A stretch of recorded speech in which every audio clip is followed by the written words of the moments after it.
संकेतों को इनकार किया गया।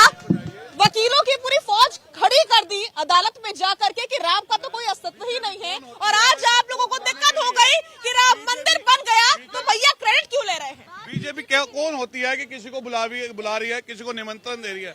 राम दरबार है, सब जा सकते हैं, जब मर्जी नहीं, हमें कोई नहीं है, सब जा रहे हैं। सब बीजेपी के बुलावे पे क्यों जाएंगे? बीजेपी कौन होती है? ये तो एक इवेंट बना दिया है, ये तो आज एक इवेंट बन चुका है। इनविटेशन रामलला कमेटी की तरफ से दिया गया है और जिनके पास ही पहुंचा है, वो तो और उनका आना नाम का पर्सनल तो बीजेपी कर रही है। देखिए वहाँ सरकार बीजेपी की है तो नेचुरल बात है, कॉमन सेंस है कि वहाँ पे जो राज्य सरकार है धर्म के मुद्दों पे जा रही है। ठीक ठीक। हाँ देखिए, सबसे मैं पहले ये कहना चाहता हूँ, ये बताएं जो राम मंदिर की जो प्राण प्रतिष्ठा चल रही है, कि आधे अधूरे मंदिर पे क्या प्राण प्रतिष्ठा होती है? क्या सनातन धर्म इस चीज की इजाजत देता है? और जिस तरीके से मेरी अभी बहन अगर बोल रही थी कि भाजपा को क्रेडिट जाता, ये बताइए जब सुप्रीम कोर्ट का जब फैसला आ रहा था, बात सुनना, जब सुप्रीम कोर्ट का फैसला आ रहा था, भारत के संविधान के मानने वाले लोगों ने स्वीकार करा सर्वोच्च न्यायालय का, लेकिन वो तथाकथित लोग थे जो ये कह रहे थे कि सुप्रीम कोर्ट का फैसला कुछ भी है, मंदिर वहीं बनाएंगे। आज मेरी बहन ये कहती है कि भाजपा ने क्रेडिट नहीं लेगी तो कौन लेगी? इसका मतलब सुप्रीम कोर्ट पर प्रेशर बनाया गया भाजपा की तरफ से, ऐसा मेरी बहन का कहना है, ऐसा मेरी बहन का कहना है।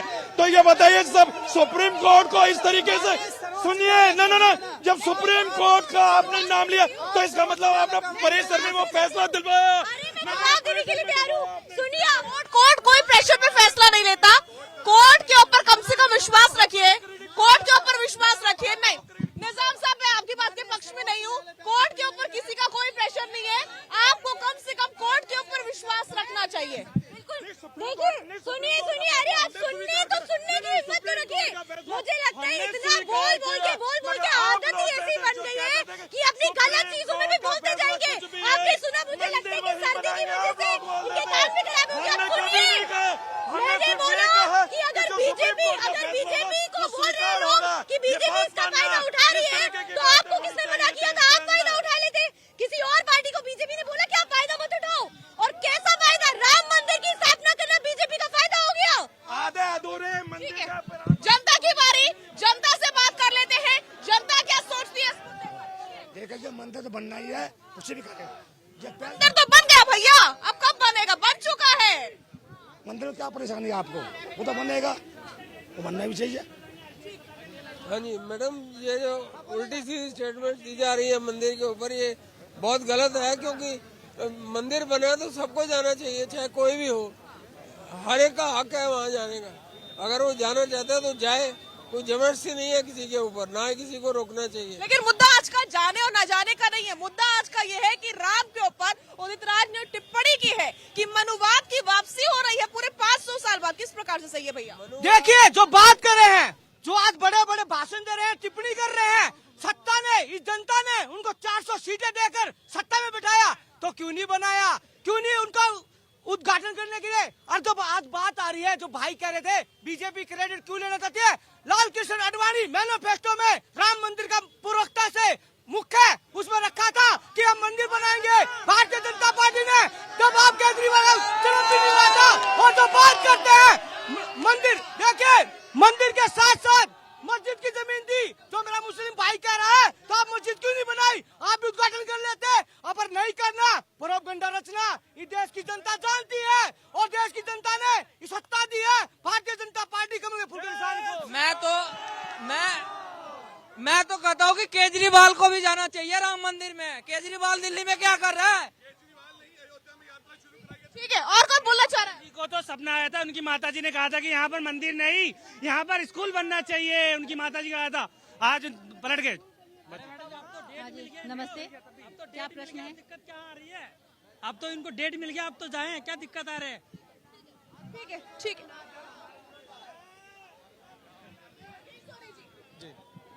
सरकार किसी और मुद्दे की बात नहीं करती, सरकार रोजगार की बात नहीं करती, सरकार गरीबी की बात नहीं करती, सरकार जो महंगाई बढ़ती जा रही है उसकी बात नहीं करती, सरकार इन मुद्दों की बात आखिर कब करेगी? देखिए, बहुत अच्छा प्रश्न है आपका। इस बात पे भी जिक्र होना चाहिए, इस बात पे भी काम होना चाहिए।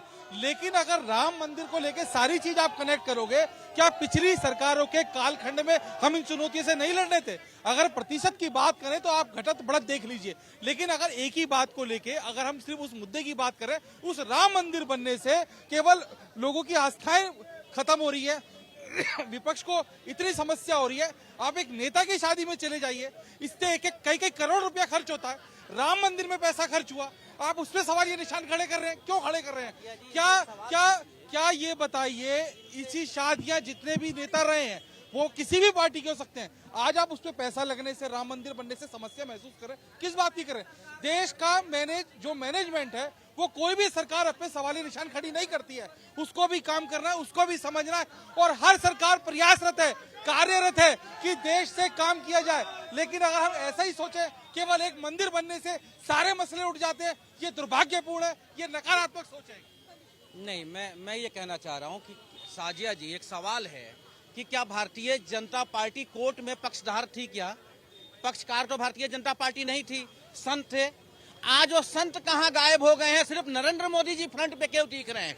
क्योंकि मैनिफेस्टो में जो वादा था वो पूरा हुआ नहीं, वादा था, कोर्ट में क्यों नहीं गए? ये कोर्ट में क्यों नहीं गए? पहला सवाल। जब आप कोर्ट में नहीं हो, संतों ने केस लड़ा, कोर्ट का आदेश हुआ, आप फ्रंट पे आकर के खेल रहे हैं जनता से। दूसरी बात, जिस तरीके से साजिया जी मंदिर को आगे रख करके देश के सारे मुद्दे जिस पर आज तक राजनीति होती रही है और देश चलता रहा है, उस मुद्दे को गौर करने का काम किया है भारतीय जनता पार्टी ने। ये देश के लिए खतरनाक है, ये नौजवानों को सोचना होगा। आज इनको नहीं समझ में आ रहा है, लेकिन इनको 5 साल बाद समझ में आएगा।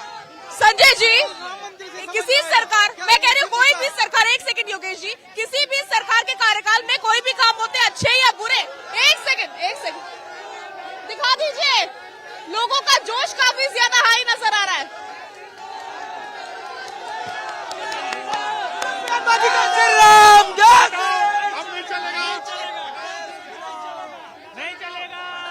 अब तुष्टीकरण की राजनीति नहीं। मैं सवाल पूछूं लेकिन जनता का जोश।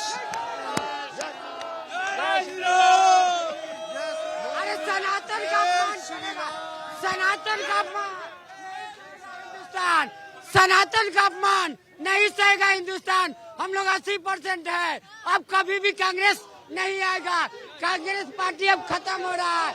आए मंदबुद्धि मोदी मोदी मोदी मोदी मोदी मोदी मोदी मोदी मोदी। यहाँ भी देख लीजिए,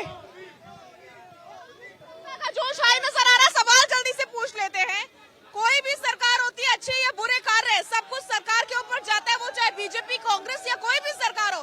तो अगर क्रेडिट ले रहे हैं तो उसमें बुरा क्या? आपकी सरकार होती है, कांग्रेस सरकार होती तो वो क्रेडिट लेती। अच्छी बात है, मंदिर का क्रेडिट मोदी जी को लेने की आवश्यकता नहीं है।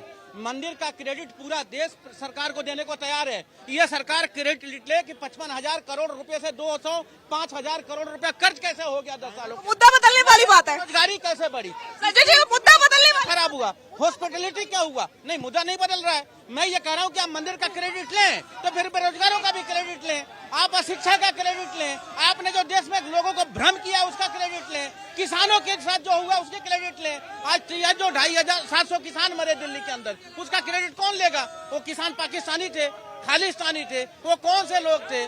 उसकी बात करे सरकार। और दूसरी बात, सबसे बड़ी बात साजिया जी, सरकार का निर्माण मंदिर बनाने के लिए नहीं होता।